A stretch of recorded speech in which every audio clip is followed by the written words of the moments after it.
Dasar apa Aceh itu mau merdeka, Pak Presiden?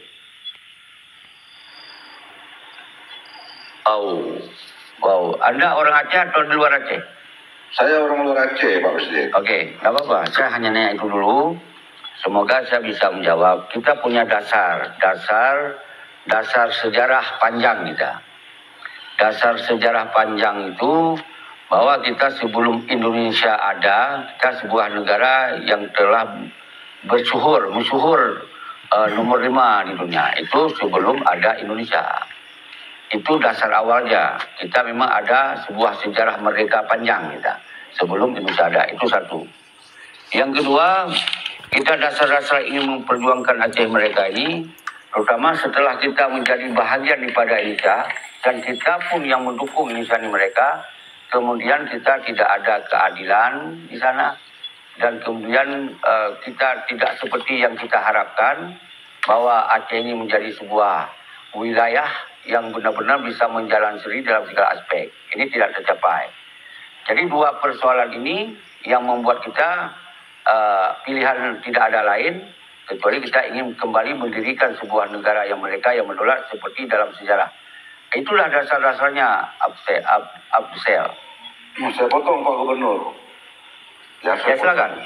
Saya tahu Aceh ini memang dahulunya adalah negara besar, dan kita tahu juga Indonesia ini mempunyai berbagai macam kerajaan dari zaman dahulu. Indonesia ini memang sistemnya kerajaan, tidak kita pungkiri itu Pak Gubernur. Jadi kita memang sudah dari dahulu sistem Indonesia itu kerajaan. Banyak kerajaan yang sudah ada di Indonesia. Mulai dari Aceh sampai ke pada Mataram sana, ke Kalimantan sana. Kan begitu Pak Gubernur. Jadi kenapa kalian ini ingin merdeka? Saya kan tanya, apakah ada rasa sakit hati dengan sistem yang ada di Indonesia ini? Apakah tidak sesuai dengan keinginan rakyat Aceh dengan sistem yang ada di Indonesia ini? Ya, itu pertanyaan jelas, jawaban itu sebaliknya. Jawabannya itu artinya memang kita tidak ada kepuasan, tidak sesuai dengan harapan. Kita kasih air susu dibalas air obat. Itu alasan. Yang kedua, sebetulnya alasannya lebih cenderung kita memang sebuah negara yang menolak yang mereka di masa lalu. Kemudian resolusi PBB, kita dibolehkan wilayah-wilayah di seluruh dunia apabila memang kita cukup kekuatan untuk memerdekakan diri, kita ada wilayah, ada penduduknya, dan ada benderanya, dan ada semua struktur yang membuat Aceh ini menjadi sebuah negara, itu dibolehkan kalau memang kita menginginkan kemerdekaan. Apalagi kita ada sejarah, Absel. Itu pertanyaan Anda itu jelas karena kita nggak sesuai apa yang kita pikirkan menjadi sebuah Aceh ini bukan seperti provinsi-provinsi lain dalam segala aspek. Sumber alamnya, kulturnya, tentang agamaisnya, kita jauh sangat beda. Begitu kita berkumpul dengan Indonesia, tentu sudah jauh daripada harapan rakyatnya. Itu kira-kira seperti itu. Kalau Aceh merdeka, Pak Presiden, kalau Aceh merdeka, setiap provinsi ini juga minta merdeka, Pak Presiden. Jadi kita ini akan terpecah belah. Kalau Aceh merdeka kita pun bisa, karena kita pun juga punya alam, punya daya alam juga, punya masyarakat dan punya tentara juga. Tapi yang jadi korban kan rakyat nantinya. Kita kan berperang bukan sama rakyat yang akan berperang dengan TNI. Yang jadi sasaran itu kan rakyat, Pak Gubernur, Pak Presiden. Betul, itu memang konsekuensinya pasti ada seperti itu. Maka kita kan ada bermacam cara untuk tidak korban rakyat. Itu diatur oleh hukum-hukum PBB itu. Diatur itu. Ada dengan cara non-violent namanya. Kita bisa menawarkan opsi yang disebut seperti Timur-Timur, referendum. Emang ini tergantung kepada rakyat negara Indonesia memang. Tapi kalau nggak bisa pun cara referendum, memang terus kita memang ingin lepas kok. Berarti kita harus cari cara lain. Apa lewat diplomat internasional atau lewat dengan segala cara. Kira-kira itu, Yang nggak boleh kita dilarang untuk memisahkan diri. Saya paham. Tapi Nah, saya itu aja. Pak Cuman Presiden, masalah saya nanti ingatkan kepada RI-nya. Pak Presiden, saya Ya. ingatkan, kalau boleh, jangan sampai terulang lagi perang GAM dengan TNI, karena yang korban itu masyarakat. Tapi kalau cara berdamai itu terserah Pak Presiden. Namanya konsultasi berarti rakyat tidak dikorbankan. Betul, maka saya bilang tadi, kalau saya kan lebih cenderung ada non-violent, non-kekerasan. Maka yang saya sampaikan tadi, prosedur perjuangan yang ada di dalam perjuangan Aceh mereka memang seperti itu saya sampaikan. Ada manifestonya, ada sistem negara, ada presiden negara, itu kan simbol perjuangan. Itu yang saya sampaikan. Tapi nanti setelah tersusun sistem itu, tergantung perintah daripada pemerintah negara. Tentu rakyat Aceh pun tidak ingin berperang lagi, Aceh. Tidak ingin berperang, tapi yang mereka inginkan adalah dua hal. Pertama, ada keadilan. Yang kedua, ketika tidak ada keadilan, ya cara terakhir ya referendum. Bahwa tetap harus pisah dengan RI. Mungkin pilihannya seperti itu. Apakah tidak ada jalan lain, Pak Presiden? Selain daripada meminta lepas dari negara Republik Indonesia, apakah tidak sebaiknya tetap bersama Republik Indonesia, tapi sistem yang ada di Aceh itu tetap diatur oleh masyarakat Aceh, rakyat Aceh dengan undang-undang yang ada di Aceh. Ya, benar. Itu yang saya selama ini menjawab. Kami pun secara internal ini terjadi pro dan kontra. Sebetulnya apa yang telah terjadi dalam MOU Helsinki itu juga bahagian kita siap berdamai asal kita bisa menjalankan pemerintahan sendiri dengan cara-cara kita sendiri yang sudah diatur di dalam perjanjian GAM RI. Tapi realitanya disinilah letak siapa yang salah. Kemudian sampai hari ini apa yang telah dijanjikan ini tidak terrealisasi. Tidak terrealisasi sampai sekarang sudah 19 tahun. Maka dasar itulah kita cukup alasan. Artinya yang kita sampaikan atas nama rakyat hari ini, berarti GAM dan RI berdamai itu tidak tanggung jawab, tidak konsisten. Maka kita ingin menggerakkan pemikiran rakyat kembali. Pertama, mempertanyakan MOU Helsinki yang telah dijanjikan itu. Yang kedua, ketika ini tidak sanggup dipertanggungjawab, tiada pilihan lain. Kita harus menyatakan COS merdeka. Mungkin seperti itu, Aceh. Jadi begini Pak Gubernur. Baik, sebentar. Sebentar. Izin. Silakan Pak Gubernur. Ya, Pak Gubernur. Di bawah, Ya, tolong typingnya yang sopan ya. Kita tidak menyerang pribadi Pak Presiden, kita tidak menyerang pribadi Pak Gubernur, tidak menyerang pribadi SL. Yang kita berbicara sekarang bagian hukum ya. Jadi pola-pola ortodok ini tolong jangan dikembangbiakkan dulu ya. Sabar-sabar dulu ya. Oke, baik. Silakan SL. Begini Pak Presiden, setahu saya selama ini Aceh itu telah dipimpin oleh mantan-mantan GAM yang ada di Aceh dan rakyat Aceh itu sendiri. Tapi kesalahannya adalah korupsi yang terbesar di Aceh membuat rakyat Aceh menjadi sulit, menjadi merasa teraniaya oleh rakyat Indonesia atau oleh bangsa Indonesia. Nah, di situ kesalahannya saya rasa Pak Gubernur, Pak Presiden. Boleh saya jawab sebentar Pak SL, nanti Pak Presiden jawab. Silakan Pak Gubernur. Di share Gubernur.